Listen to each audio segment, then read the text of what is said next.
रासायनिक उर्वरकों का अंधाधुंध इस्तेमाल हानिकारक है।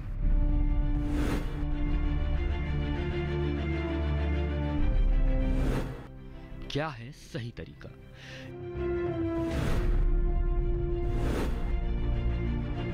जानने के लिए कृषि दर्शन में देखिए रासायनिक खादों का संतुलित उपयोग, बुधवार 14 फरवरी शाम 7 बजे, सिर्फ दूरदर्शन किसान चैनल पर।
टीवी किसान, बदलते भारत की शान।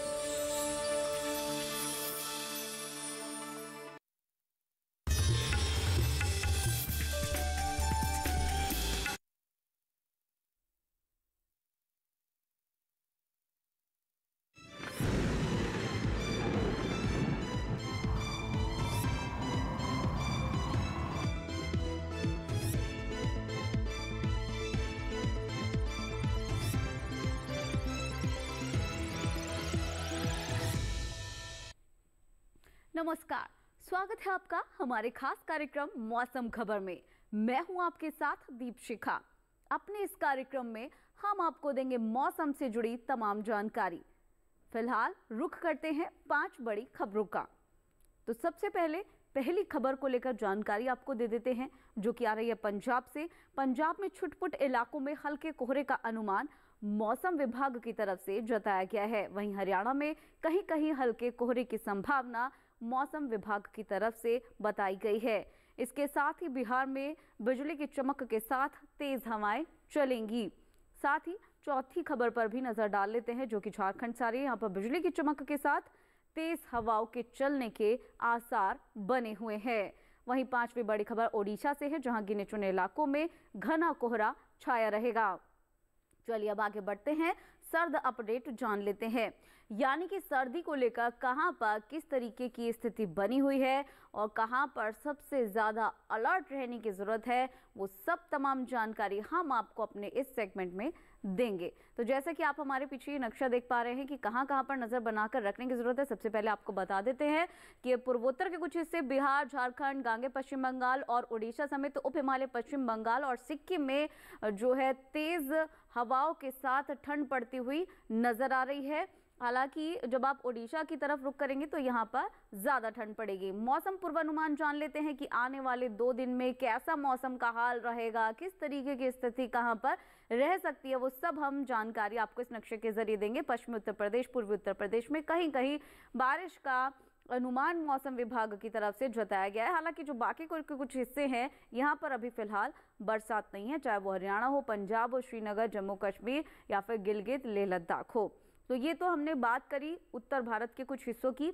अब आगे बढ़ते हुए किस तरीके की कहां पर स्थिति बनी हुई है वो जान लेते हैं। जब आप पूर्वोत्तर का रुख करेंगे तो आप जानेंगे कि बिहार, झारखंड, गंगई, पश्चिम बंगाल और इसके साथ साथ उप हिमालय, पश्चिम बंगाल और सिक्किम में कई जगह बरसात हो सकती है। तो पूर्वोत्तर के जो दूसरे हिस्से हैं, मेघालय, असम, अरुणाचल प्रदेश, नागालैंड, मणिपुर, त्रिपुरा, मिजोरम, उड़ीसा, यहाँ पर भी कहीं कहीं बारिश का अनुमान है।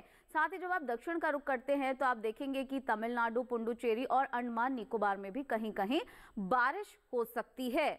और इसके आसपास के जो इलाके हैं, हालांकि यहाँ पर अभी फिलहाल बरसात की कोई स्थिति नहीं बनी हुई है।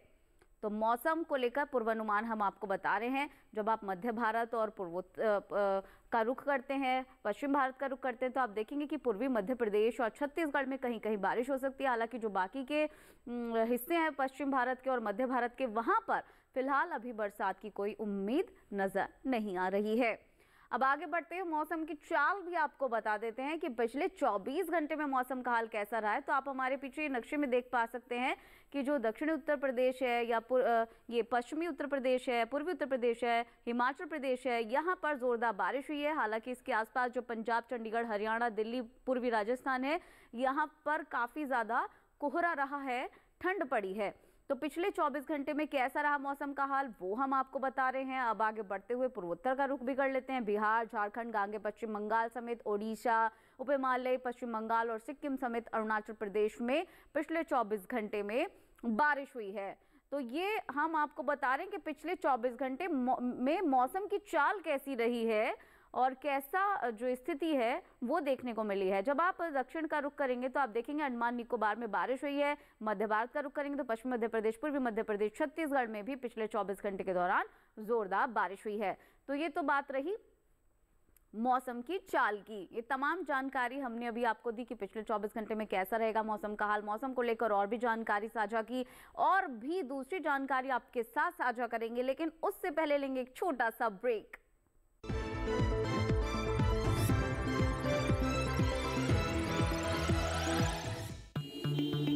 Sir 50,000 advance. पर इतना कैश तो हम नहीं लाए और आज बैंक भी बंद है। इलाज है डिजिटल पेमेंट का आसान सा ढूंढ। लेकिन अरे घबराइए मत, सावधानी के साथ करेंगे तो कोई साइड इफेक्ट भी नहीं होगा। फोन लाइए मुझे, यहाँ फोन लगाइए। डिजिटल पेमेंट से लेन देन हो सकता है, आसान, सुरक्षित और तेज। मैंने तो इन्हें डिजिटल पेमेंट सिखा दिया है। आपने, क्योंकि RBI कहना है कि डिजिटल पेमेंट अपनाओ, औरों को भी सिखाओ।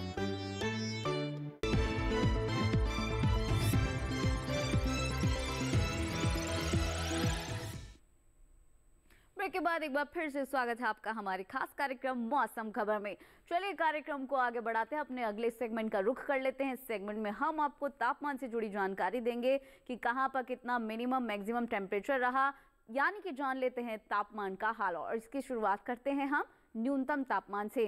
तो सबसे पहले जान लेते हैं हिमाचल प्रदेश में क्या कुछ स्थिति रही। यहाँ पर न्यूनतम तापमान सामान्य तापमान से 1 से 3 डिग्री सेल्सियस ज्यादा दर्ज किया गया।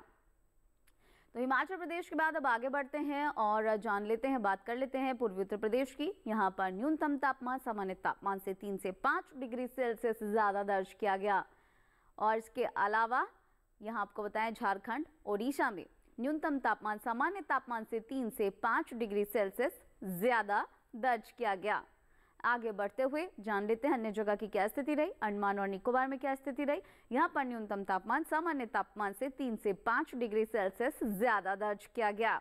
तो लगातार हम आपको न्यूनतम तापमान की स्थिति बता रहे हैं, यानी कि मिनिमम टेम्परेचर बता रहे हैं। गुजरात, मध्य महाराष्ट्र, मराठवाड़ा में न्यूनतम तापमान सामान्य तापमान से 3 से 5 डिग्री सेल्सियस ज्यादा दर्ज किया गया। इसके साथ आगे बढ़ते हैं और छत्तीसगढ़, सौराष्ट्र, कच्छ, दमनदीप का रुख कर लेते हैं। यहाँ पर न्यूनतम तापमान सामान्य तापमान से 1 से 3 डिग्री सेल्सियस ज्यादा दर्ज किया गया।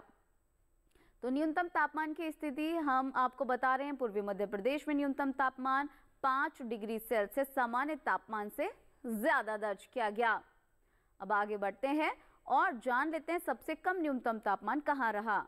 ये पंजाब के अमृतसर में रहा 6.1 डिग्री सेल्सियस। तो ये तो जानकारी हमने आपको न्यूनतम तापमान से जुड़ी हुई दी। अब अधिकतम तापमान से जुड़ी हुई भी तमाम जानकारी आपको दे देते हैं और शुरुआत करते हैं पूर्वोत्तर के कुछ हिस्सों से। मेघालय, असम, अरुणाचल प्रदेश, उप हिमालय, पश्चिम बंगाल और सिक्किम में अधिकतम तापमान सामान्य तापमान से 1 से 3 डिग्री सेल्सियस ज्यादा दर्ज किया गया। तो अब हम आपको मैक्सिमम टेम्परेचर लगातार बता रहे हैं। तटीय आंध्र प्रदेश में अधिकतम तापमान सामान्य तापमान से 3 से 5 डिग्री सेल्सियस ज्यादा दर्ज किया गया। तो मैक्सिमम टेम्परेचर कहां पर कितना दर्ज किया गया वो सब बता रहे हैं। जब आप दक्षिण का रुख करेंगे तो केरल, तमिलनाडु, पुडुचेरी, यहाँ पर जो अधिकतम तापमान की स्थिति है वो सामान्य तापमान से 1 से 3 डिग्री सेल्सियस ज्यादा दर्ज की गई। इसके साथ ही आगे बढ़ते हैं पश्चिमी राजस्थान, पूर्वी राजस्थान में अधिकतम तापमान सामान्य तापमान से 1 से 3 डिग्री सेल्सियस कम दर्ज किया गया। तो इस वक्त हम आपको लगातार मैक्सिमम टेम्परेचर की स्थिति बता रहे हैं। अब बता देते हैं कि सबसे ज्यादा अधिकतम तापमान कहां दर्ज किया गया। तटीय कर्नाटक के मंगलुरु में दर्ज किया गया 37.7 डिग्री सेल्सियस। तो ये सब हमने अभी आपको तापमान का हाल बताया, लेकिन देश के अन्य हिस्सों में तापमान की क्या कुछ स्थिति रही वो सब हम आपको एक नजर में दिखा देते हैं।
तो ये तो जाना अपने तापमान का हाल।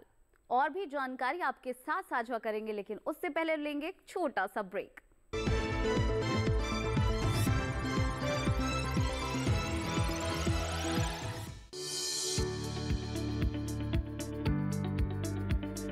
कृषि और पशुपालन है एक दूसरे के पूरक।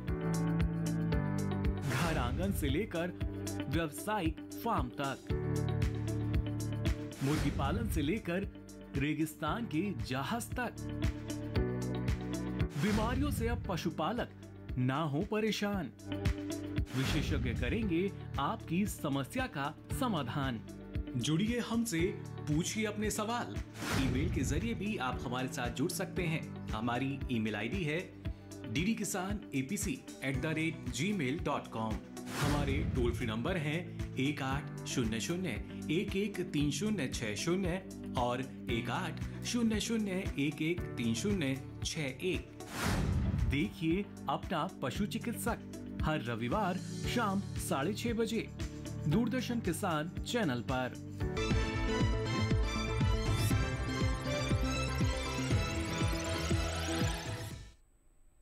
ब्रेक के बाद एक बार फिर से स्वागत है आपका मौसम खबर में। चलिए कार्यक्रम को आगे बढ़ाते हैं, अपने अगले सेगमेंट का रुख कर लेते हैं जो कि वायु गुणवत्ता सूचकांक से जुड़ा हुआ है, यानी कि कहां पर क्या एयर क्वालिटी इंडेक्स नंबर दर्ज किया गया वो हम आपको बताएंगे। शुरुआत करते हैं दिल्ली से। यहाँ पर 405 गुणवत्ता सूचकांक दर्ज किया गया दिल्ली में, और ये बहुत ही खराब श्रेणी में माना जाता है। लखनऊ में ये 350 दर्ज किया गया और ये खराब श्रेणी में माना जाता है। दिल्ली लखनऊ के बाद आगे बढ़ते हुए पटना का रुख करते हैं। यहाँ पर AQI 363 दर्ज किया गया जो कि खराब श्रेणी में माना जाता है। बेंगलुरु में ये 118 दर्ज किया गया जो कि संतोषजनक स्थिति में माना जाता है। अब आगे बढ़ते हुए पुणे की स्थिति जान लेते हैं। 172 AQI दर्ज किया गया जो कि संतोषजनक श्रेणी में माना जाता है। पुणे के बाद हैदराबाद का रुख करते हैं। यहाँ पर 132 AQI दर्ज किया गया और ये भी सेटिस्फैक्ट्री कैटेगरी में माना जाता है। कोलकाता में 378 दर्ज किया गया और ये खराब श्रेणी में माना जाता है। कोलकाता के बाद आगे बढ़ते हुए मुंबई का रुख कर लेते हैं। यहाँ पर AQI 305 दर्ज किया गया जो थोड़ी खराब श्रेणी में माना जाता है। अहमदाबाद में ये 182 दर्ज किया गया जो कि संतोषजनक श्रेणी में माना जाता है। तो ये सब हमने आपको बताया एयर क्वालिटी इंडेक्स। अब आगे बढ़ते हुए पर्यटन पूर्वानुमान भी आपको बता देते हैं। यानी कि अगर आप कहीं घूमने जा रहे हैं तो आपके लिए सेगमेंट बहुत ही ज़्यादा महत्वपूर्ण है। लद्दाख के लेह जा रहे हैं तो बुधवार से लेकर शनिवार तक मिला जुला मौसम रहेगा, धूप रहेगी, ठंड रहेगी, थोड़ा कोहरा रहेगा। साथ ही आप देखेंगे मैक्सिमम टेम्परेचर में 2 से 3 का जो डिग्री है फ्लक्चुएट करेगा, वहीं मिनिमम टेम्परेचर -11 से -15 तक फ्लक्चुएट करता हुआ नजर आएगा। तो लेह में बुधवार से लेकर शनिवार तक कैसा रहेगा मौसम का हाल आपने जाना। हिमाचल प्रदेश के मनाली का रुख कर लेते हैं। यहाँ पर शुरू के 3 दिन अच्छी खासी धूप रहेगी, हालांकि शनिवार को चौथे दिन बारिश हो जाएगी। मैक्सिमम टेम्परेचर शुरू के 3 दिन 14 तो चौथे दिन शनिवार को 12 डिग्री सेल्सियस हो जाएगा।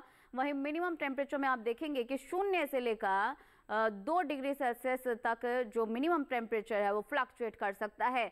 तो मनाली में बुधवार से लेकर शनिवार तक का हाल आपने देखा। अब पंजाब के अमृतसर का हाल देख लेते हैं। बुधवार से लेकर शनिवार तक चारों दिन जो है अच्छी खासी धूप रहेगी, सनी डे रहेगा। मैक्सिमम टेम्परेचर 23 से 24 के बीच रहेगा, वहीं मिनिमम टेम्परेचर 8 से 9 के बीच फ्लक्चुएट करता हुआ नजर आएगा।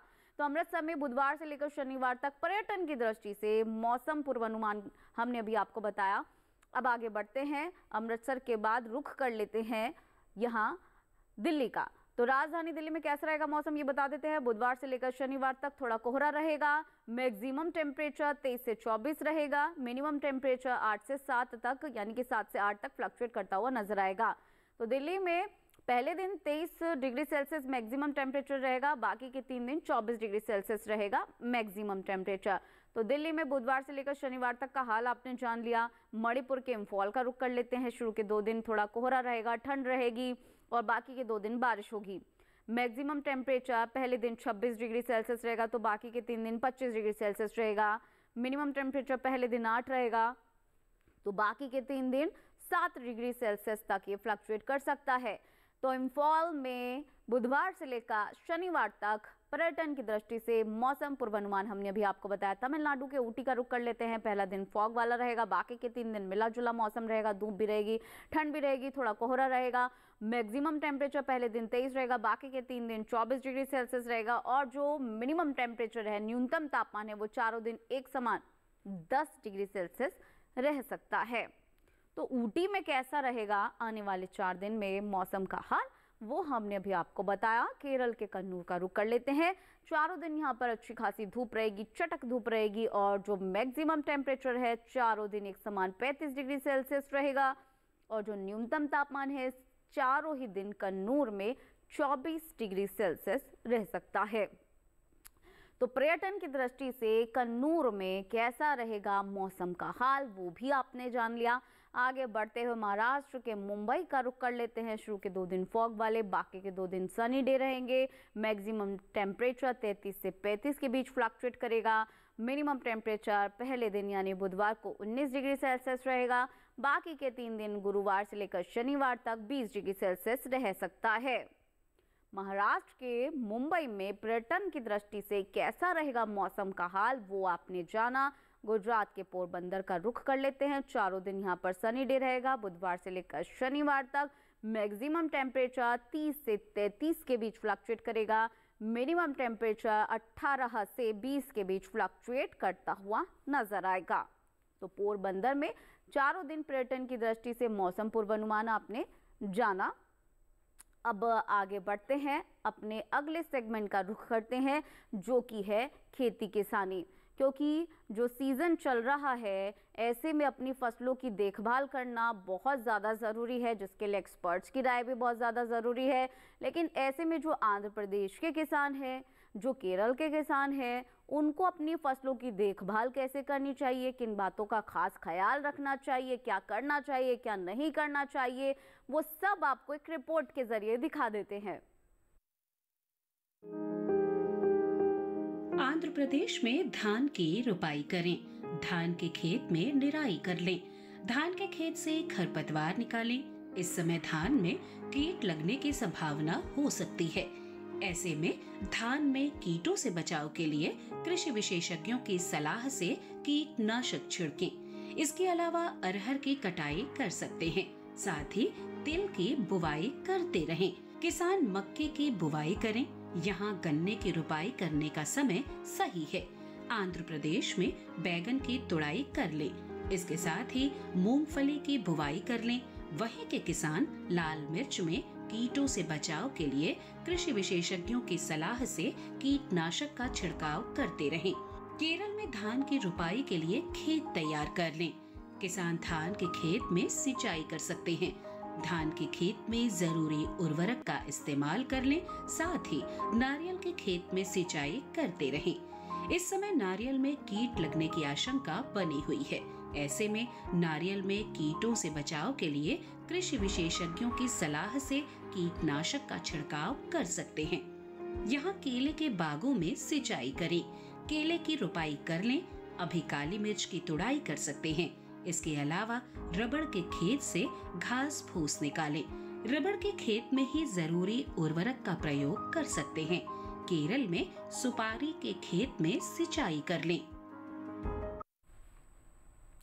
तो अभी इस रिपोर्ट के जरिए आपने जाना कि केरल और आंध्र प्रदेश के किसानों को किन बातों का ख्याल रखना चाहिए, किन फसलों की अभी बुवाई हो सकती है, सिंचाई कैसे करना चाहिए, किन बातों का ख्याल रखना चाहिए। अब आगे बढ़ते हुए आपको बता दें कि जिस तरह से मौसम लगातार बदल रहा है, तो इस बदलते हुए मौसम में किस तरह से किसानों को अपनी फसलों की देखभाल करनी चाहिए, किन बातों का खास ख्याल रखना चाहिए, ये बता रहे हैं पुणे स्थित भारतीय मौसम विज्ञान विभाग के एक्सपर्ट आशुतोष मिश्र।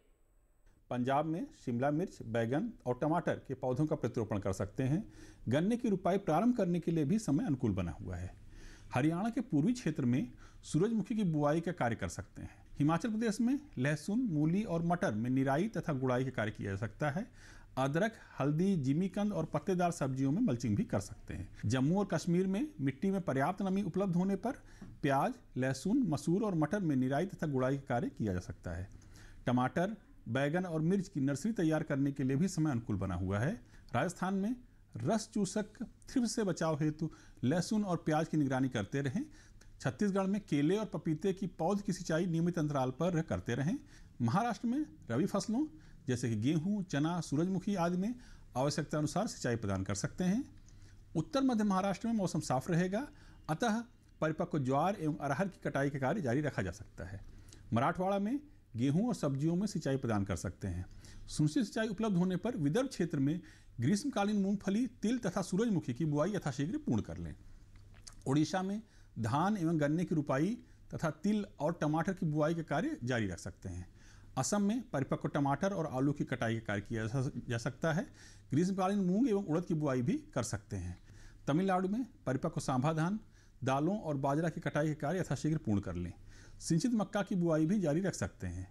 साथ ही अगैती गन्ने की रुपाई जारी रखने की सलाह भी दी जा रही है। केरल में नए रबर के पौधों को तेज धूप से बचाने के लिए नारियल के पत्तों का उपयोग किया जा सकता है। आंध्र प्रदेश में 3 से 4 सप्ताह पुराने धान के पौधों का प्रतिरोपण जारी रखें। मक्का, मूंगफली, मूंग, उड़द तथा तिल की बुआई का कार्य भी जारी रख सकते हैं। तो अलग अलग जगह की जलवायु के अनुसार, वहाँ के मौसम के अनुसार किन फसलों की बुवाई हो सकती है, क्या कुछ किया जा सकता है, फसलों की देखभाल कैसे हो सकती है, वो सब अभी आपने जाना। अब आगे बढ़ते हुए अपने अगले सेगमेंट का रुख कर लेते हैं, जो कि है आज की फसल। आज की फसल है हरी मिर्च। हरी मिर्च की बुवाई का समय चल रहा है, लेकिन हरी मिर्च की अच्छी फसल पाने के लिए क्या कुछ करना चाहिए, किन बातों का ख्याल रखना चाहिए, एक्सपर्ट्स की क्या सलाह है, वो सब हम आपको एक रिपोर्ट के जरिए दिखा देते हैं। अच्छी पैदावार के लिए बेहतर किस्मों का चुनाव करना चाहिए। हरी मिर्च की पूसा सदाबहार एक उन्नत किस्म है। इस किस्म की बुआई पूरे भारत में की जा सकती है। बुआई के बाद आप 1 हेक्टेयर से 95 क्विंटल पैदावार ले सकते हैं। हरी मिर्च की इस किस्म के पौधे सीधे होते हैं और उनकी ऊंचाई 60 से 80 सेंटीमीटर तक होती है। इस किस्म में मिर्च की लंबाई 6 से 8 सेंटीमीटर होती है और एक गुच्छे में 6 से लेकर 14 मिर्च लग सकती हैं। हरी मिर्च की पूसा सदाबहार किस्म रोपाई के 75 से 80 दिनों बाद तैयार हो जाती है। हरी मिर्च की बुआई के लिए 1 से 1.5 किलो बीज लें। बीजों की इतनी मात्रा 1 हेक्टेयर खेत के लिए काफी रहेगी। बुआई करते समय कतार से कतार की दूरी 45 से 60 सेंटीमीटर और पौध से पौध का फासला 30 से 45 सेंटीमीटर रखें। बुआई के तुरंत बाद पहली सिंचाई कर दें। इस समय 10 से 12 दिन के अंतराल पर फसल में सिंचाई करें, जबकि गर्मी के मौसम में हर 7वें दिन फसल में सिंचाई करना अच्छा रहता है। फसल में खरपतवार नियंत्रण के लिए समय समय पर खुरपी से निराई गुड़ाई करें। हरी मिर्च में आर्द्र गलन रोग होने का खतरा बना रहता है। इसके अलावा थ्रिप्स और माहू कीट भी लग सकता है। हरी मिर्च की फसल को रोगों से बचाने के लिए विशेषज्ञों की सलाह लेते रहें। ध्यान रखें कि दवा का छिड़काव संबंधित विशेषज्ञ की सलाह से सिर्फ प्रभावित जगह पर ही करना है। तो हरी मिर्च की कौन सी किस्म के लिए किन बातों का ख्याल रखना चाहिए, वो सब आपने इस रिपोर्ट में जान लिया। इससे पहले इसी कार्यक्रम में आपने और भी जानकारियां ली, लेकिन अगर आप इस कार्यक्रम को एक बार फिर से देखना चाहते हैं और ये तमाम जानकारी एक बार फिर से हासिल करना चाहते हैं, तो आप आपके टेलीविजन स्क्रीन पर दिखाए जा रहे इस QR कोड को स्कैन करके DD किसान के YouTube चैनल पर जाकर इस कार्यक्रम को एक बार फिर से देख सकते हैं, एक बार फिर से ये जानकारी ले सकते हैं। तो चलिए फिलहाल आज के इस कार्यक्रम में बस इतना ही। हमें दीजिए इजाजत। नमस्कार।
रासायनिक उर्वरकों का अंधाधुंध इस्तेमाल हानिकारक है।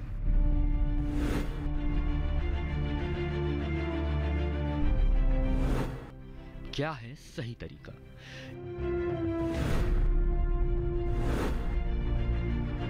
जानने के लिए कृषि दर्शन में देखिए रासायनिक खादों का संतुलित उपयोग, बुधवार 14 फरवरी शाम 7 बजे, सिर्फ दूरदर्शन किसान चैनल पर।